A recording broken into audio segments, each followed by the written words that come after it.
It is the first official day of Austin City Limits Music Festival. It's a beautiful day out, thank God, with good music and awesome performances, such as the one we just saw by Julia Wolf on the Tito's stage. Thank you for joining us, Julia. Of course, thank you for having me. Yeah, so you're a New York native. Is this your first time in Austin?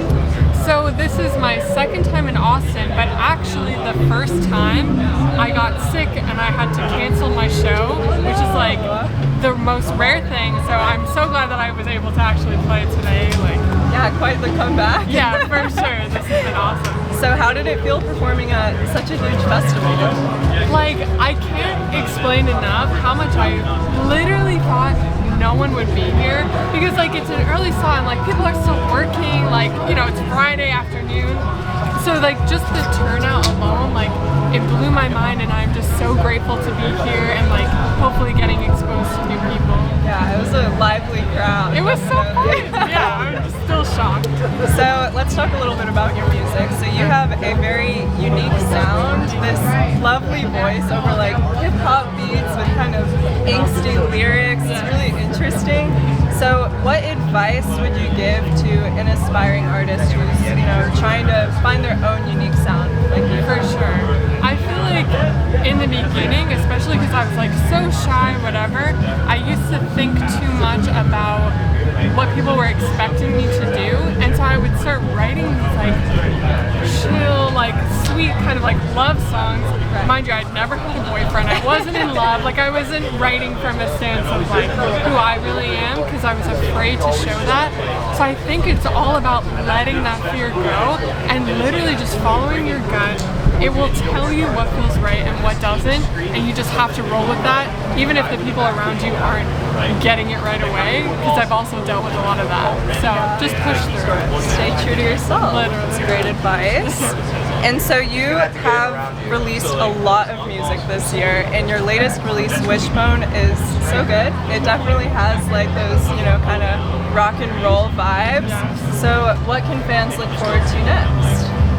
I have to say, the future music, at least from where I'm at right now, is going to sound a lot more like Wishbone and derive more from the bands that made me just fall in love with music as I was growing up.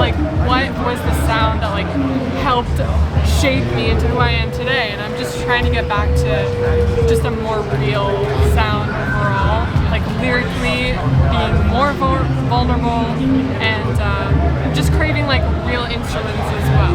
So yeah, definitely more of that rock. Well, I'm looking forward to your rocker era. Yeah, that's going to be awesome. And we have to talk about your Italian heritage, because I know it plays a big part in your music. So in the song "In My Way," you blend kind of Italian and English. Yeah. So how does it influence your music? I just feel because I grew up with it so much, my family is so very tight-knit, very stereotypical Italian family. We eat dinner together every Sunday, that kind of thing. And that does bleed into my lyrical content a lot, just trying to talk about my family and my sister and how important those relationships are to me. And I'm just always trying to reach out and try to be as relatable as possible, so I figured kind of throwing in another language could also help with that and just reach more people. I love that. Awesome. Well, we got some exciting news also that you're going to come out with a new song. Do you want to tell us about it? Yeah, I'm so excited. So it's called Burning House, and it is my first love song, which up to this point I've kind of been the anti-love girl, because that was my real life. Right. And now things are a little different, so we finally made it. We wrote the love song, and there's going to be 2 versions of it, so I'm really excited to let people have a chance to pick which version kind of resonates with them more.